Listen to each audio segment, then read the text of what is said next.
Eu acredito que Duna, partes 1 e 2, se tornarão novos clássicos. Da mesma maneira que a trilogia O Senhor dos Anéis, que Jurassic Park, que Star Wars. Esses filmes têm em comum o fato de serem grandes produções de Hollywood, blockbusters que levaram milhões ao cinema, mas que também possuem uma qualidade cinematográfica que resistiu ao teste do tempo. Eu enxergo essa mesma qualidade e poder em Duna. E fazia algum tempo que não tínhamos uma franquia assim. Eu acho que quase uns 20 anos, justamente com O Senhor dos Anéis. Um universo construído com tanto esmero, tantos detalhes, tanta complexidade, com personagens cativantes e uma história cheia de dramas paralelos com o nosso mundo, relações que queremos continuar acompanhando. Obviamente, assim como em alguns dos exemplos citados, a base desse universo já estava nos livros, mas o próprio universo de Duna é um exemplo de como é difícil fazer essa transição para as telonas de maneira tão incrível. Em antecipação ao novo filme, eu revi Duna Parte 1, que eu só tinha visto no cinema na época. E apesar de já ter gostado então, eu realmente me apaixonei nessa segunda visita. A qualidade do trabalho do diretor Denis Villeneuve é impressionante, mas não é surpreendente quando analisamos a sua filmografia. Sicário, Os Suspeitos, filmes que demonstram o seu poder de condução de uma narrativa, de desenvolvimento de personagens, de criação de imagens impactantes. Então ele colocou o seu primeiro pé na ficção científica, com o belíssimo A Chegada, um filme pelo qual eu me apaixono cada vez mais a cada nova visita. E ali, em uma escala menor, ele apresentou a visão criativa que dá uma textura tão real à sua ficção científica, que nos insere na história mesmo com os elementos mais irreais. Atores, cenários e efeitos todos existem de maneira coesa. Seus diretores de fotografia, designers de produção, figurinistas, criam símbolos, imagens que nos marcam. Na sequência, Villeneuve assumiu o ousado projeto Blade Runner 2049. Em entrevistas mais recentes, ele disse que às vezes tem pesadelos com esse filme até hoje. Ele acorda e pensa, o que foi que eu fiz? Fala da responsabilidade e dificuldade de dar continuidade a um universo criado por outra pessoa nas telas do cinema. Mas aqui do futuro, eu acredito que apesar de seus medos, ele fez um excelente trabalho. Algo talvez inimaginável. Uma continuação da obra-prima Blade Runner, que mesmo não se comparando ao original, é extremamente digna e o melhor, acrescenta riqueza ao original, jamais o diminui. É algo que, infelizmente, tantos outros criadores não conseguiram em diferentes franquias. E então ele chega a Duna. Baseado no livro de Frank Herbert, a obra e suas sequências tiveram outras adaptações e tentativas, tanto no cinema quanto na TV, jamais com a qualidade e sucesso esperados. Em 2016, Villeneuve começou conversas para dirigir a adaptação. À época, o diretor e roteirista já havia manifestado a sua paixão e admiração pelos livros, e o desejo de realizar uma adaptação. Combinando de terminar outros filmes enquanto trabalhava no roteiro, Villeneuve foi anunciado como o diretor do filme em janeiro de 2017. O filme estreou entre setembro e outubro de 2021 na maior parte dos países. A pandemia ainda era uma realidade. O uso de máscaras nos cinemas era obrigatório. Mas foi um dos filmes que começou a levar o público de volta às salas. A campanha de marketing não divulgou isso na época, embora houvesse boatos. Mas todos que foram assistir ao filme tiveram a informação logo no início da projeção. O título era Duna Parte 1. A história do livro não seria concluída em apenas um filme. Felizmente, o filme foi sucesso de crítica e público. Levando em consideração os números menores de público em 2021 por conta da pandemia, mesmo assim foi o bastante para a parte 2 receber o sinal verde do estúdio e produtoras. O filme recebeu 10 indicações ao Oscar, incluindo melhor filme e roteiro, e levou 6 estatuetas. Efeitos visuais, design de produção, fotografia, montagem, som e trilha sonora original.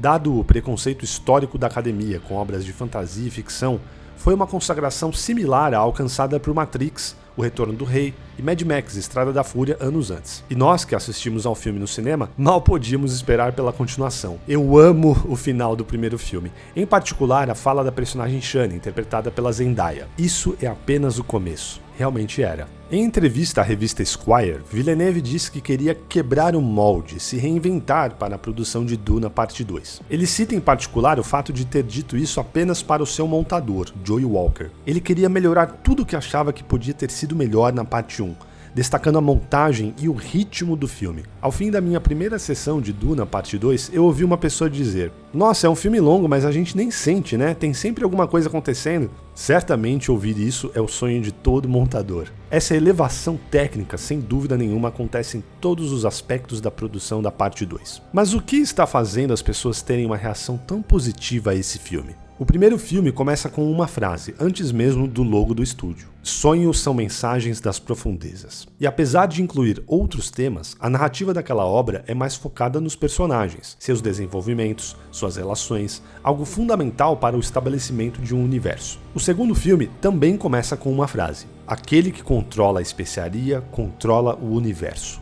Um dos temas centrais da parte 2 é a questão do poder. O que vale para possuí-lo? O que você estaria disposto a fazer por isso? E, em última instância, ele sempre corrompe? Os paralelos com o nosso mundo estão presentes nos livros e nos filmes. Isso não é nenhum segredo. A especiaria é um equivalente do petróleo em nossa realidade. Assim como as questões de colonialismo, exploração, genocídio. A escala dessa segunda parte é muito maior do que a primeira. Nesse filme, o universo é expandido em relação ao primeiro. Coisas sobre as quais apenas ouvimos falar agora ganham forma. Como a relação que temos com os personagens principais já foi criada e estabelecida no primeiro filme, o segundo ganha mais liberdade em sua narrativa. Não à toa, esse filme traz muito mais momentos de leveza e humor do que o primeiro, mas pelo mesmo motivo também traz momentos muito mais dramáticos e pesados do que na parte 1. Um leque de emoções mais diverso costuma nos impactar muito mais. Visualmente, Duna parte 2 é um espetáculo.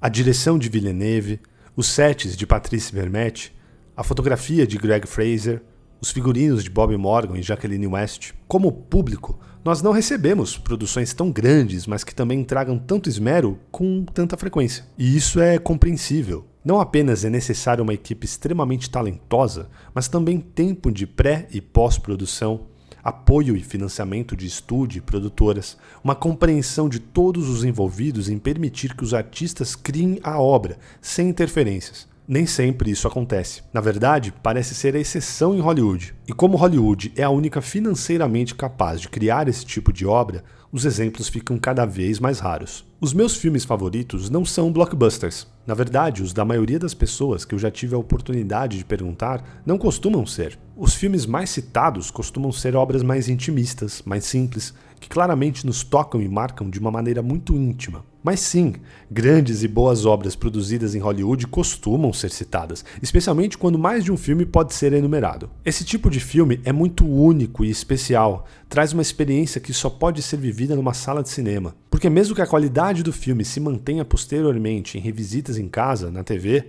aquela experiência da tela gigante, do som incrível, jamais sai de nossas cabeças. E Duna, parte 2, entrega isso. Ele quer isso, ele abraça isso, ele tem ciência disso. A escala do que vemos na tela parece maior do que os blockbusters genéricos, porque essa convergência de fatores existiu, mas claro, os artistas envolvidos são muito hábeis. Uma das maneiras que o diretor Denis Villeneuve usa para conferir escala em seus filmes, por exemplo, é sempre ter a presença de humanos em cena. Nós não sabemos qual é o tamanho de uma espaçonave X ou veículo Y, mas nós sabemos o tamanho de uma pessoa. Isso, aliado a efeitos e fotografia que buscam um tom de realidade, mesmo nas coisas mais incríveis, faz com que o nosso cérebro processe aquilo tudo de maneira diferente do que uma produção medíocre costuma conseguir. Há vários filmes recentes com orçamentos muito maiores que Duna que passam longe disso, o que comprova que não é apenas uma questão de dinheiro. Outra maneira que Villeneuve e o fotógrafo Greg Fraser utilizam para conferir escala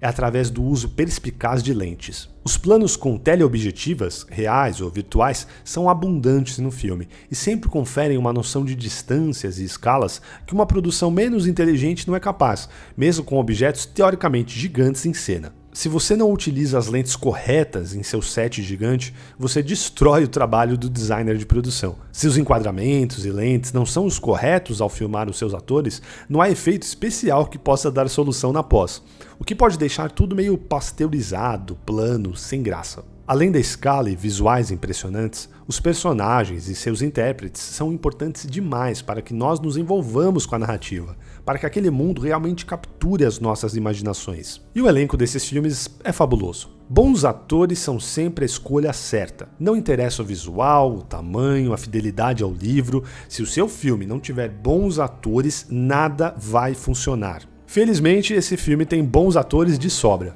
Eu fiquei particularmente feliz e impressionado com o Timothée Chalamet. Ele cresceu demais como ator desde o primeiro filme. Na parte 1, a sua persona, sua figura, casava muito bem com o personagem de Paul Atreides. Mas aqui na parte 2, só aquilo não bastaria. Atreides precisa transmitir uma força, uma segurança que são fundamentais para que acreditemos nele e na influência que ele tem naqueles ao seu redor. Chalamet fisicamente cresceu para o papel, sua figura se tornou mais imponente, mas o principal está em sua atuação. Essa imposição se faz muito mais ali do que na parte física. Eu vibrei quando ele gritou silêncio para uma personagem particular durante o filme. Eu não li os livros, eu comprei o primeiro após assistir a parte 1 em 2021. Eu comecei a ler, mas parei, porque eu queria viver tudo aquilo na tela do cinema antes. Perdão, leitores, mas a minha maior paixão é o cinema mesmo. Eu não assisti a trailers, não tive spoilers do livro, que já tá aí desde 1965, então tudo que eu vivi em Duna parte 2 foi inédito. Eu não fazia ideia do destino dos personagens, de pra onde a história ia, e eu posso dizer que a tensão foi imensa, que o meu envolvimento com os personagens foi gigante,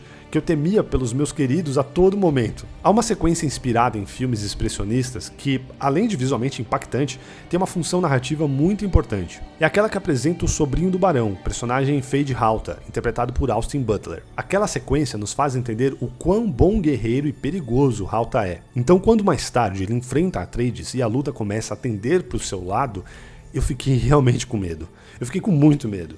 Sério, ainda bem que eu não assisti aos trailers antes, senão diversos momentos, inclusive essa luta, não teriam tido o mesmo impacto, a mesma surpresa. É comum que a gente não consiga enxergar a importância de algo quando está próximo de nós, quando está bem na nossa cara. É para isso que serve o tempo. O tempo é o maior definidor, o maior filtro. Hoje nós olhamos para trás com amor, com nostalgia, para filmes como O Senhor dos Anéis, a trilogia original de Star Wars, o primeiro Matrix, ou Blade Runner, um ótimo exemplo de um filme que sequer fez sucesso nos cinemas quando estreou. E a gente pensa, nossa, esses filmes são incríveis, né? Não fazem mais filmes assim. Filmes bons, filmes muito bons, são sempre feitos, todo ano. Talvez todo mês, eu realmente acredito nisso. Mas essa categoria de filme da qual Duna faz parte é mais rara. Eu não estou dizendo que ela é melhor, apenas que é mais rara, por todos os motivos que eu listei aqui. Não à toa, os citados são quase todos sempre os mesmos, desde Lawrence da Arábia, porque eles são raros. Então, aproveite que Duna Parte 2 está aqui, agora, nos cinemas. Eu posso apostar que no futuro vamos falar a mesma coisa desses filmes. Nossa, não fazem mais filmes assim. Olá, se você chegou até aqui, muito obrigado pela audiência. Se você puder deixar um like, se você não for inscrito no canal e puder se inscrever para receber todas as novidades, todos os vídeos que eu posto aqui, eu agradeço demais. Se você puder compartilhar com alguém fora do YouTube, né, compartilhar no WhatsApp com alguém esse vídeo, ajuda pra caramba. Se você já é um inscrito aqui, já curte meu trabalho, eu agradeço demais se puder fazer isso e a gente se vê no próximo vídeo. Um grande abraço e até mais.